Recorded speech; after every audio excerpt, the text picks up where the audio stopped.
Engkau Allahku, Allah yang kami sembah di dalam nama Tuhan Yesus Kristus. Kami sangat memuji-muji Engkau Tuhan di dalam kehidupan kami. Lewat lidah bibir kami, lewat mulut kami, lewat hati kami dan seluruh kehidupan kami. Kami ingin memuji dan memuliakan nama-Mu karena Engkau adalah Allah yang besar. Tuhan Yesus, terima kasih Tuhan buat kesempatan yang sudah Engkau berikan hingga hari ini. Kami boleh ada sebagaimana kami ada. Kami boleh sehat, kami boleh beribadah, kami boleh memuji dan memuliakan nama-Mu. Tiba saatnya kami mau mendengarkan firman-Mu. Biar Tuhan Yesus, apapun yang kami dengar, apapun yang kami terima pada saat siang hari ini boleh menjadi rema dalam hidup kami, supaya Tuhan Engkau berakar, bertumbuh, dan kami boleh berbuah di dalam Engkau Tuhan. Dan kami boleh senantiasa menyenangkan hati-Mu, dan kami boleh tetap setia kepadamu hingga akhirnya. Terima kasih Tuhan, sebentar kami akan melakukan firman-Mu, urapi hamba-Mu, biar Engkau sendiri yang berfirman kepada hamba-Mu, biar Engkau yang memakai lidah bibir hamba-Mu untuk menjadi saluran berkat bagi semua jemaat-Mu yang hadir. Terima kasih Tuhan, terpujilah nama-Mu. Ini menjadi ucapan syukur kami siapkan hati kami, dan kami mengucap syukur dalam nama Tuhan Yesus. Haleluya, amin. Puji Tuhan. Shalom Bapak Ibu semua. Terima kasih buat Bapak Gembala atas kepercayaannya. Padahal minggu kemarin dia bilang ada pendeta tamu ya. Lalu tiba-tiba dia bilang, kamu aja yang ganti, karena itu batal. Ya puji Tuhan, memang saya sudah persiapkan lama ini materi. Ya, apa yang bisa saya bagikan, biarlah Tuhan ini yang bekerja. Ya, bukan karena saya, tetapi karena Tuhan. Sentralisasi di dalam kerohanian adalah Tuhan Yesus. Bukan seorang hamba Tuhan. Hamba Tuhan tidak ada apa-apanya. Ya, hamba Tuhan hanya sebagai alat. Itu selalu saya tanamkan di dalam hati saya untuk saya tetap berprioritas kepada Tuhan itu sendiri. Ya, amin. Saya memberikan judul pada hari ini adalah setia sampai akhir. Kadang kita setia tidak sampai akhir. Tengah jalan, ya banyak hal itu, entah di keluarga, entah di pekerjaan, entah di mana sekolah, mandek sekolahnya, ya nggak setia, entah di gereja, ya kan, di dalam Tuhan nggak setia. Kenapa nggak setia? Banyak faktor. Tetapi pada saat siang hari ini saya mau ulas setia itu bukan sekedar setia. Setia itu tidak bisa dikatakan setia kalau dia tidak sampai akhir, finish. Begitu juga di dalam Tuhan, setia sampai akhir, setia kepada Yesus sampai akhir, apapun yang terjadi. Ya kan? Seperti apa? Seperti pasangan. Ya kan? Mau tukar tambah nggak bisa, akhir. Ya kan? Gereja Tuhan dengan Kristus, dengan Tuhan itu sendiri seperti pengantin laki-laki. Yesus sebagai pengantin laki-laki dan gerejanya adalah sebagai pengantin perempuan. Di mana sekarang mempelai laki-laki sedang menunggu di sorga dan mempelai perempuan masih ada di bumi ini. Kapan siapnya untuk dipersunting menikah dengan Tuhan Yesus. Dijemput di awan-awan.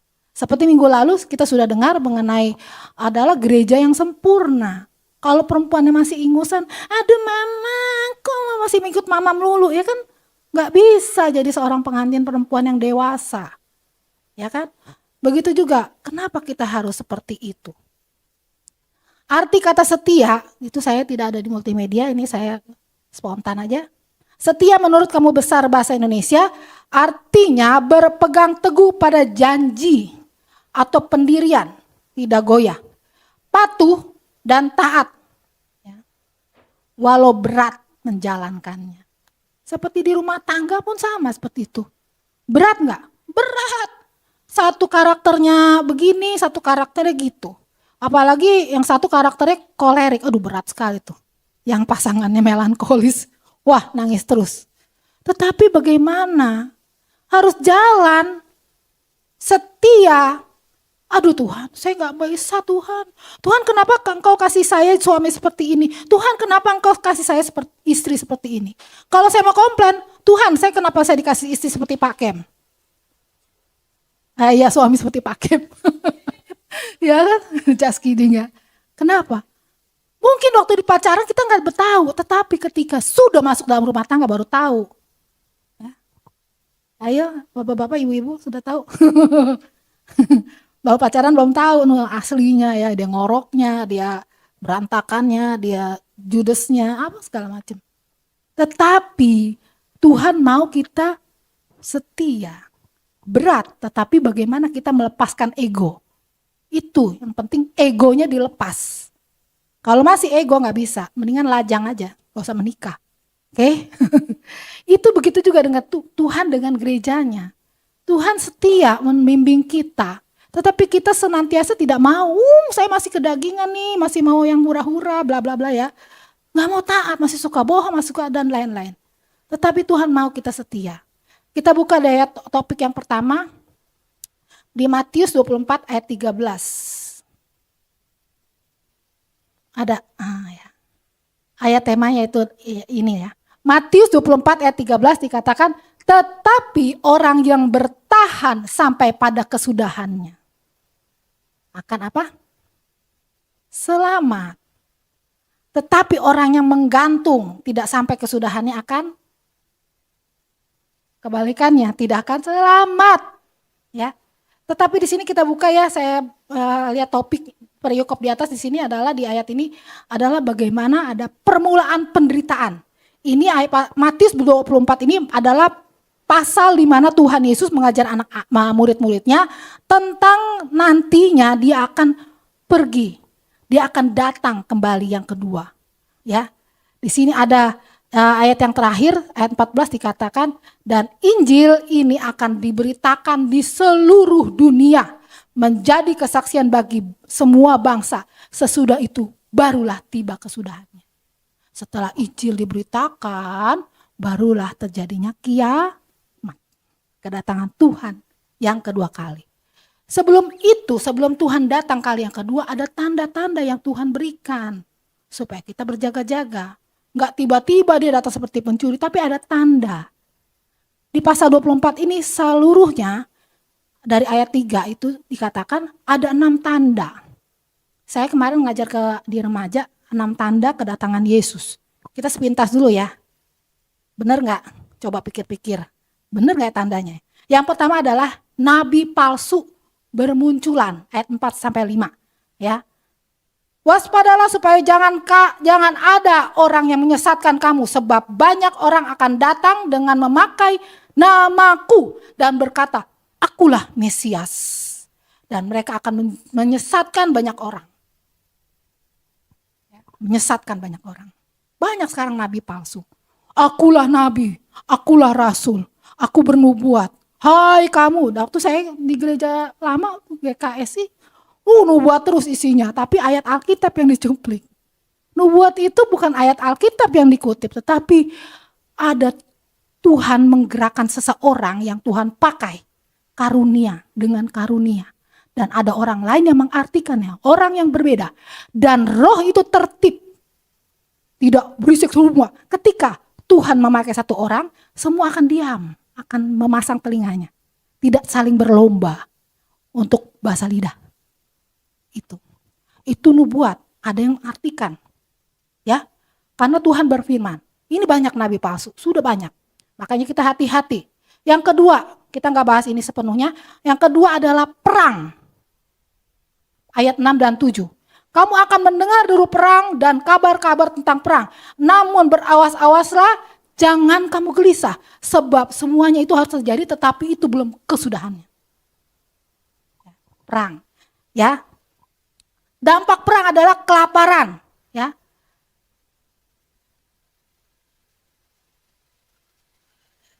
Ya kan di sini juga ada. Sebab bangsa akan bangkit melawan bangsa dan kerajaan melawan kerajaan, akan ada kelaparan. Ya, yang ketiga, yang keempat gempa bumi dan gempa bumi di berbagai tempat. Lalu akan tetapi semuanya itu barulah permulaan penderitaan menjelang zaman baru. Pada waktu itu kamu akan diserahkan supaya disiksa dan kamu akan dibunuh dan akan dibenci. Ini udah terjadi karena namaku. Dan banyak orang akan murtad dan mereka akan saling menyerahkan dan saling membenci. Ya, udah terjadi. Hamba Tuhan pun dianiaya. Kenapa? Suruh memberkati pasangan sejenis di luar sana. Di Amerika sudah terjadi. Yang keenam tandanya adalah Injil akan diberitakan ke seluruh dunia. Sekarang medsos sudah ada, bisa masuk ke pelosok kalau sudah ada internet. Dikit-dikit lagi nih, sampai ke pelosok, ke Papua yang paling dalam, Toraja yang paling dalam, Kalimantan Barat juga ada yang pasti pedalaman. Kalau sudah sampai dan ada di mana lagi di luar negeri, barulah nanti akan tiba perlahan-lahan. Menurut peta zaman kita udah memasuki hari yang udah ke-6 yang akhir. Ya, kita tinggalkan.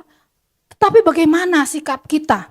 Ya, di dalam bahasa aslinya Matius 24 ayat 13 ini katakan adalah tetapi orang yang tetap bertahan, bukan bertahan aja, tetapi tetap bertahan sampai kesudahannya akan diselamatkan. Bukan akan selamat aja, diselamatkan. Jadi ada yang menyelamatkan. Cara bahasa Indonesia kan kayak gitu. Ya, ini bahasa asli, bahasa Yunani. Nah, apa yang harus kita sikapi dalam hal ini? Bagaimana kita harus setia? Di dalam Wahyu 2 ayat 10 kita lihat dulu sebentar ayat Wahyu 2 ayat 10. Jangan takut terhadap apa yang harus engkau derita. Sesungguhnya iblis akan melemparkan beberapa orang dari antaramu ke dalam penjara supaya kamu dicobai dan kamu akan beroleh kesusahan selama 10 hari. Hendaklah engkau setia sampai mati dan aku akan mengaruniakan kepadamu mahkota kehidupan. Ini mungkin nanti masuk ke dalam yang orang yang tertinggal ya, 3,5 tahun. Yang sangat menderita. Tetapi bagaimana apa sikap kita? Poin tentang kesetiaan, boleh next. Kesetiaan adalah tanda iman yang sejati, ya. Kesetiaan bukan hanya soal memulai dengan semangat, tetapi bertahan ketika tantangan datang. Tuhan tidak menilai seberapa cepat kita berlari, tetapi apakah kita tetap berada di jalur sampai garis akhir. Kesetiaan adalah bukti bahwa kita benar-benar mengasihi Tuhan, bukan hanya mencari berkat-Nya. Ya kan? Sekarang kalau orang ke gereja percaya Tuhan hanya mencari berkat. Ikut Tuhan pasti diberkati. Habis doa, ntar masalahnya kelar, berkat. Kalau nggak ada berkat, kecewa. Ini masalah. Pengajaran hal ini, ya, kemakmuran, teologi kemakmuran. Tetapi tentang kesetiaan itu tidak bisa seperti itu. Begitu juga di dalam rumah tangga. Kita melihat kekurangan suami atau kekurangan istri. Tetap setia, tetap bertahan. Bukan hanya menikmati kelebihannya saja. Tetapi kelebihan dan keluhan masing-masing kita saling melengkapi. Begitu juga dengan Tuhan. Seperti ini. Ya, yang kedua adalah upah kesetiaan itu kekal. Next. Upah kesetiaan itu kekal. Dunia menawarkan kepuasan sesaat, tapi Tuhan menjanjikan mahkota kehidupan dan kebenaran yang kekal. Penderitaan sekarang hanyalah sementara dibandingkan kemuliaan yang akan datang. Kekal upahnya. Ya. Kita tetap bertahan. Apa sih yang kita harapkan dari dunia ini? Ya kan? Kita di dunia ini hanya untuk kekekalan. Di dunia ini enggak kekal. Kita mau yang kekal, yaitu nanti di sorga. Kesetiaan diuji oleh waktu dan tekanan, sama seperti emas dimurnikan dengan api. Iman kita dimurnikan melalui pencobaan. Kalau kita nggak dicobai, mana kita kelihatan setia. Seseorang akan kelihatan karakternya kalau terjadi masalah. Oh, ternyata dia sifatnya kayak gini. Nah, itu kelihatan. Itu.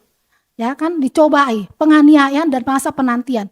Setia sampai akhir berarti tidak mundur ketika keadaan tidak sesuai dengan harapan kita. Ya kan? Gak gampang. Lalu apa? Mengapa kita harus setia? Kita bahas. Ya, masih ada setengah jam. Mengapa kita harus setia? Ada berapa poin?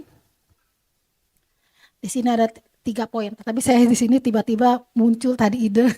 Ada tambah lagi ya. Karena Tuhan itu setia. Ayatnya, di situ nggak ada. 2 Timotius 2 ayat 13. 2 Timotius 2 ayat 13.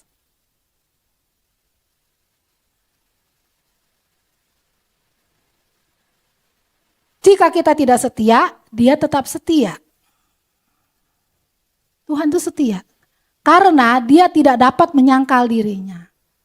Ya. Kenapa kita harus setia? Karena Tuhan itu setia. Ya. Jika kita tidak setia, dia tetap setia kepada kita. Sebenarnya ketika kita merasa Tuhan kok enggak jawab doa saya, kok Tuhan seperti meninggalkan saya. Bukan kita meninggalkan Tuhan, bukan Tuhan yang meninggalkan kita, tapi kita yang meninggalkan Tuhan. Kadang-kadang salah persepsi, salah paham.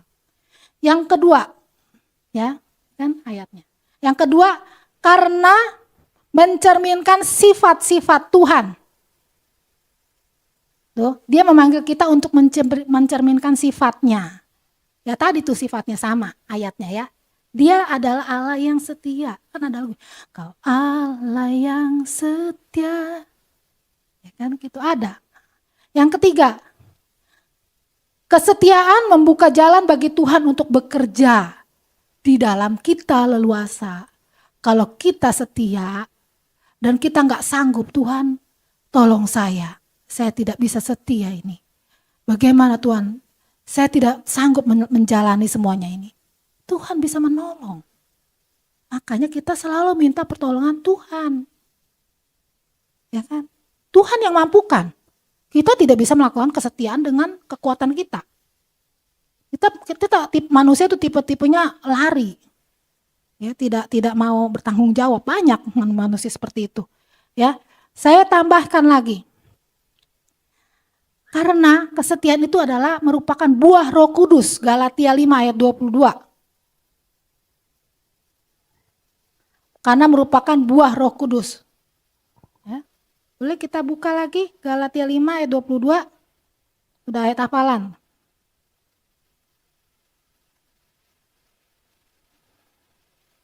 Tetapi buah roh ialah kasih, sukacita, damai sejahtera, kesabaran, kemurahan, kebaikan, kesetiaan. Sampai di situ saja. Orang tidak akan setia, tidak akan sanggup menjalankan kesetiaan kalau buah dari buah roh itu tidak ada dalam hidup kita.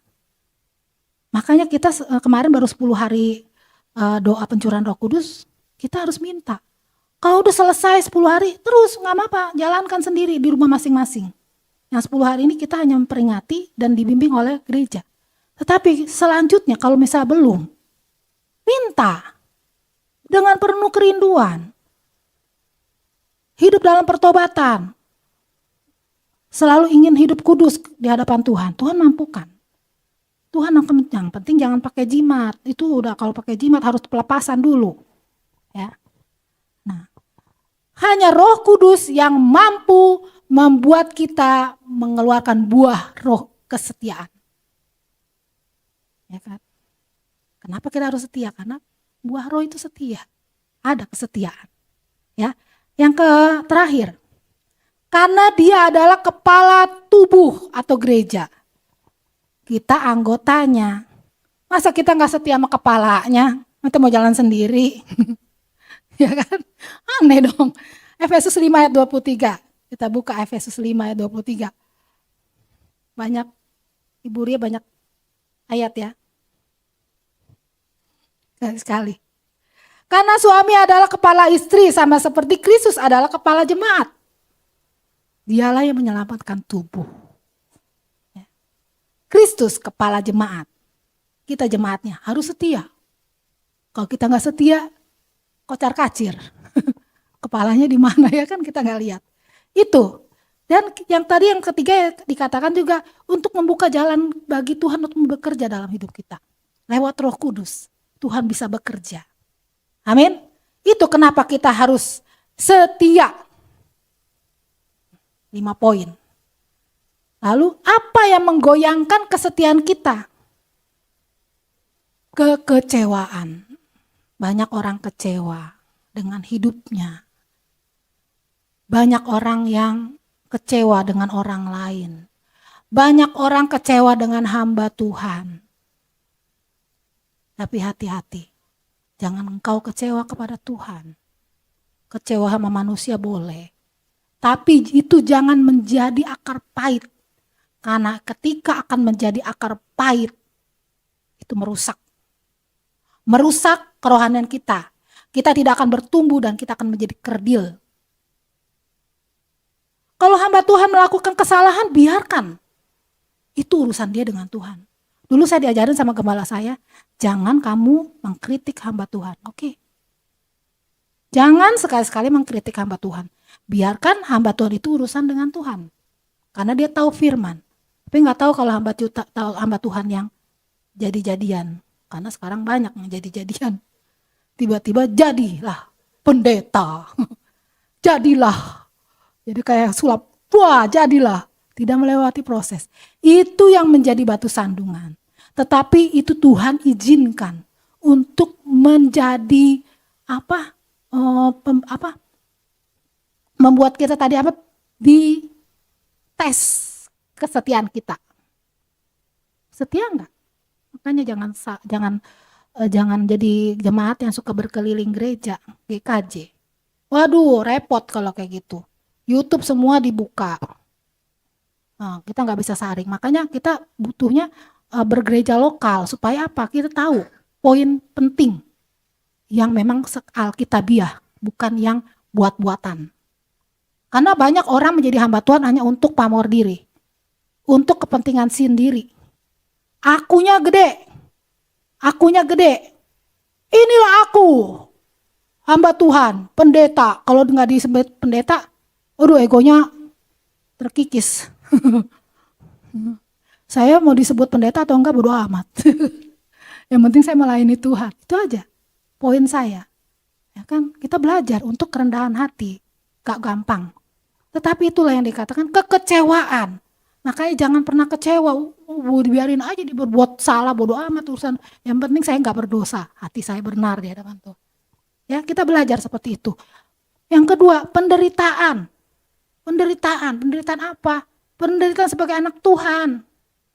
Ya, kamu tuh Kristen. Wih, dulu saya SMP. Sok suci lu ya, gitu. Kenapa? Minta nyontek. Saya dulu ada kelebihan di matematika, teman saya. Apa jawab? Nggak boleh dong, belajar dulu. Si Rianita sok suci. Pendeta dia, malaikat. Tau nggak? Saya dulu kuper banget kan, dikatain begitu, tambah nangis nggak? Tambah nangis saya. Tapi saya tetap berpendirian, saya tidak mau berbuat dosa, jangan kompromi dengan dosa. Kalau dianggap sok suci, bodoh amat ya kan. Saya mau mengikuti Tuhan. Karena guru sekolah minggu ngajar gitu, ya kan. Itu namanya penderitaan sebagai anak Tuhan. Penderitaan apa lagi? Kalau kita salah membuat keputusan, kita salah nih prediksi. Tiba-tiba buyar semua. Itu juga menderita, makanya selalu sertakan Tuhan dalam setiap keputusan. Yang ketiga apa? Tekanan dunia. Dunia, situasi global. Ya, ada dulu krisis moneter, sekarang apa lagi? Harga naik semua karena perang. Perang kan? Deru perang nih. Tadi tanda yang keberapa tuh? 3. Kedua. Tapi itu perang udah lama terjadi. Kelaparan ada di Australia, ada Afrika banyak. Ya, itu tekanan. Nah, semuanya ini di dalam ayat yang dikatakan di dalam Wahyu 2 ayat 10 tadi, ada penderitaan yang harus kita jalani sebagai anak Tuhan yang setia. Jangan itu gara-gara hal itu kita menjadi goyah kesetiaan kita. Ya di Wahyu 2 ayat 10 sama Matius 24 ayat 9 sampai 10, saya baca aja ya. Ayat 9 sampai 10 dikatakan, dan banyak orang akan murtad dan mereka akan saling menyerahkan dan saling membenci. Pada waktu itu kamu akan diserahkan supaya disiksa dan kamu akan dibunuh dan dibenci oleh semua bangsa. Ya kan? Itu ketika nanti ada masa 3,5 tahun kalau kita tertinggal. Kalau kita nggak bertahan dalam penderitaan yang sangat yang belum pernah terjadi, kita akan nggak ikut Tuhan. Tetapi ketika kalau kita tertinggal, makanya kita jangan mau tertinggal. Kita mau disingkirkan ke padang gurun bersama kedua sayap burung nasar. Ya, saya sih juga berdoa, Tuhan saya tidak mau tertinggal. Ya, tapi Tuhan memberikan kekuatan melalui Roh Kudus dan firman-Nya. Itu harus ada di dalam hati kita. Kedua, firman, Roh Kudus. Itu harus menjadi kedua sayap burung nasar yang akan membawa kita ke padang gurun. Di dunia ini, kita nggak tahu tempatnya di mana. Yang jelas Tuhan akan membutakan antikris matanya untuk tidak melihat tempat itu. Ya. Poin yang ketiga, bagaimana bisa tetap setia sampai akhir? Bagaimana caranya? Yang pertama, berpegang teguh pada firman Tuhan seperti makanan sehari-hari. Ya, makanan rohani. Kita hari-hari pagi berapa kali makan? Minimal 3 kali. Pagi sarapan, entah roti, entah nasi, itu sarapan pertama. Yang kedua siang. Yang ketiga malam. Ada yang diet itu nggak masuk hitungan, pokoknya intinya masuk aja makanan. Ya 3 kali. Begitu juga rohani, kita butuh makanan hari-hari. Seperti dikatakan berpegang teguh pada firman seperti makanan hari-hari. Karena kalau kita tanpa firman, kita kering kerontang.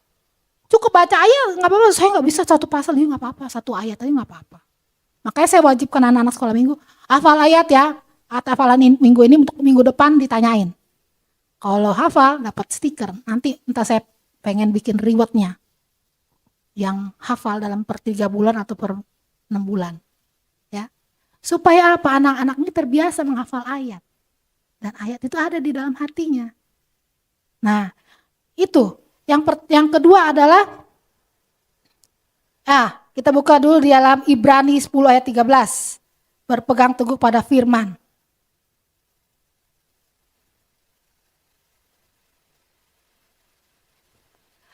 Dan sekarang ia hanya, Ibrani 10 ayat 23.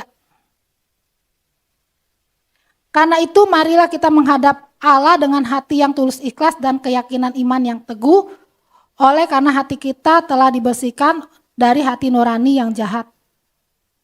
Ayat 23. Marilah kita berpegang teguh pada pengakuan tentang pengharapan kita, sebab ia yang menjanjikannya setia.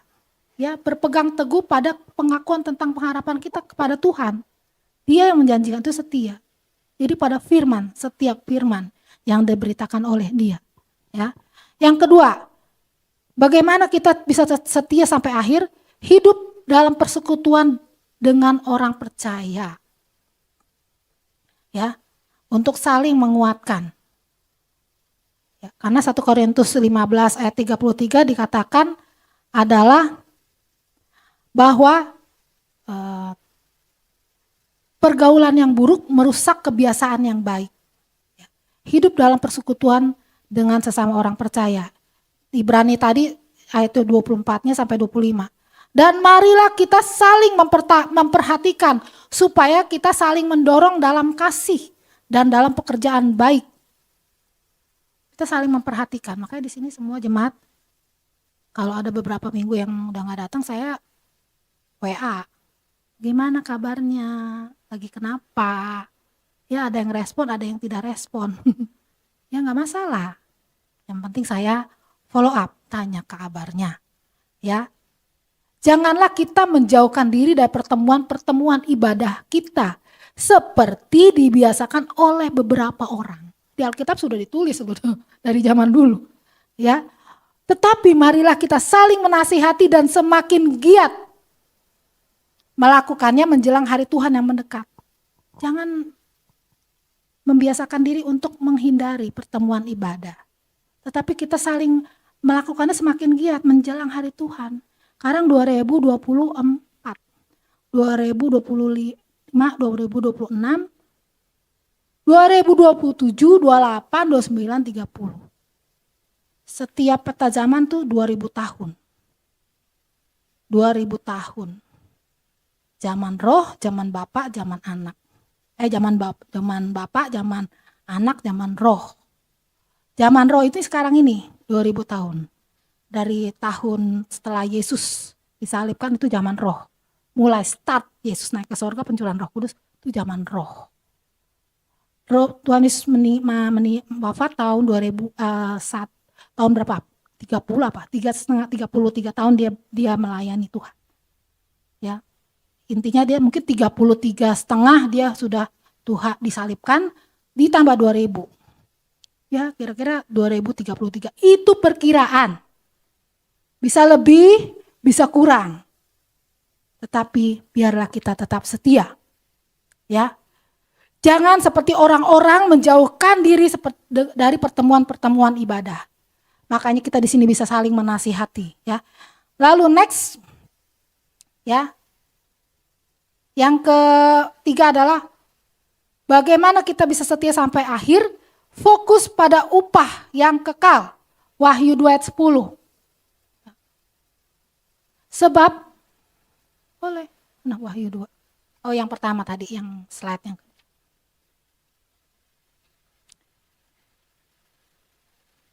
karena itu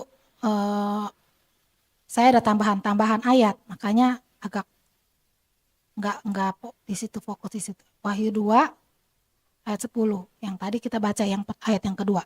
Jangan takut terhadap apa yang engkau derita, sesungguhnya iblis akan melemparkan beberapa orang di antaramu ke dalam penjara supaya kamu dicobai. Hendaklah kamu setia sampai mati dan aku akan mengaruniakan kepadamu mahkota kehidupan. Ya. Baca ayat yang terakhir, dan aku akan mengaruniakan kepadamu mahkota kehidupan. Fokus pada upah. Upahnya apa? Mahkota kehidupan. Ya. Siapa yang tetap setia. Lalu apalagi? Di 2 Timotius 4 ayat 7 sampai 8 gak usah buka, telah mengakhiri pertandingan dengan baik. Ya. Akan mendapatkan upah. Ya, seperti seorang olahragawan. Ya. Boleh ada di slide-nya ayat yang berikutnya Ibrani 10 ayat 36. Nah, sebab kamu memerlukan ketekunan supaya sesudah kamu melakukan kehendak Allah, kamu memperoleh apa yang dijanjikan itu. Ya. Ketika kita setia, tekun, kita akan memperoleh apa yang dijanjikan. Di Galatia 6 ayat 9 dikatakan, janganlah kita jemu-jemu berbuat baik, karena pada waktu yang tepat kita akan menuai jika kita tidak menjadi lemah dan putus asa. Kalau putus asa ya sudah, ya kan? Makanya jangan heran banyak orang yang mualaf. Karena itu akar dari kekristenannya itu tidak kuat. Makanya yang dimakan makanan hari-hari rohani hanya yang enak di telinga aja. Kalau datang goncangan sedikit, buyar. Jangan menjadi seperti itu. Di dalam Alkitab ada contoh-contoh orang yang setia. Yusuf, ya, boleh next ada contoh-contoh orang yang setia. Boleh ilustrasi. Ada ilustrasi seorang pelari maraton, ya. Di awal lomba semua orang semangat, berlari cepat dan bersorak-sorai, penonton terdengar keras. Ya kan, namanya kita di dalam kerohanian cinta mula-mula. Woi semangat, semangat. Habis itu udah capek deh, seperti orang pelari maraton. Di kilometer ke-35 kakinya terasa berat, kok capek banget, napas tersengal-sengal dan banyak yang berhenti. Yang menang bukan yang tercepat di awal, tetapi yang tetap berlari sampai lewat garis finish. Hidup Kristen seperti maraton, bukan lari 100 meter. Yang penting adalah tetap berdiri dan melangkah sampai akhir. Ya, jangan pas kita cinta mula-mula, habis itu setelah itu ya udahlah loyo. Kristennya loyo. Tapi kita butuh yang konsisten, continue. Bukan soal siapa yang lebih cepat, siapa yang lebih hebat, siapa yang mempunyai karunia. Bukan soal itu. Makanya di Matius tadi dikatakan, yang Matius 19 itu dikatakan, apa? Yang terdahulu akan menjadi yang terkemudian. Yang terkemudian akan menjadi yang terdahulu. Apakah kita mau seperti itu? Ya. Yang terdahulu, kita dari kecil udah Kristen, ikut orang tua, lalu menjadi terkemudian karena apa? Karena tidak ada dasar firman. Kita tidak giat melakukannya. Kita tidak minta pertolongan Tuhan untuk kita tetap setia apapun yang terjadi. Ya. Ada contohnya, yaitu boleh next. Terus yang contohnya Yusuf. Nah, Rasul Paulus dipenjara, dipukuli dan akhirnya dipenggal karena memberitakan Injil. Tapi sampai akhir hidupnya dia berkata, aku telah memelihara iman. Kesetiaannya membuat Injil tersebar ke seluruh dunia Romawi dan kita menjadi mengenal Kristus sampai hari ini. Paulus tahu sendiri, kan kita tahu ceritanya. Dia dulu seorang penganiaya umat Tuhan, tapi Tuhan tangkap dia. Itu karena anugerah Tuhan dia bisa percaya Tuhan. Tuhan buka selaputnya, akhirnya dia boleh percaya Tuhan. Tapi setelah itu dia mengalami aniaya. Karena dia juga dulu menganiaya, oh gini toh rasanya dianiaya, dia dipenjara, dia disiksa, bolak-balik masuk penjara dan bolak-balik juga mengalami mujizat. Tapi dia tetap setia, dia bilang ini bukan akulah yang hidup, tetapi Kristus yang hidup di dalam aku. Orang mau setia bukan karena kita, tetapi karena Kristus di dalam kita. Bagaimana Yesus ada di dalam kita? Itu firman dan Roh Kudus yang membuat kita tetap di dalam Tuhan. Ya kan? Di dalam, bukan di luar. Ada orang mengikut Tuhan hanya di luarnya doang. Yang penting nikmati cipratan-cipratan berkatnya. Tidak. Itu bukan seperti itu.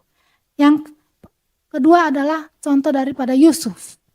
Yusuf difitnah, dijual sebagai budak dan dipenjara bertahun-tahun karena setia kepada Allah. Tetapi dia tidak mengkhianati Tuhan. Pada akhirnya Tuhan mengangkatnya menjadi penguasa di Mesir dan menyelamatkan banyak orang, termasuk keluarganya sendiri. Kesetiaannya menghasilkan keselamatan bagi banyak orang. Ya, emang Tuhan sudah punya rencana. Yusuf dijual dulu, ya kan, mengalami penderitaan. Baru nanti ada kelaparan di Israel, ya kan, baru Yusuf yang membawa mereka ini ke Mesir. Ada rencana Tuhan. Kita mengalami penderitaan, ada rencana Tuhan. Kenapa? Di balik semuanya itu ada maksud Tuhan. Ya, jangan lihat yang sekarang, tapi lihat nanti. Ya, ini udah ada contoh dan ilustrasi. Bagaimana akibat tidak setia? Tadi kan setia sudah dibahas. Ada upahnya. Upahnya yaitu mahkota kehidupan dan memperoleh janji. Bagaimana kalau kita tidak setia? Ketinggalan. Ibrani 4, boleh kita buka Ibrani 4 ayat yang terakhir. Ibrani 4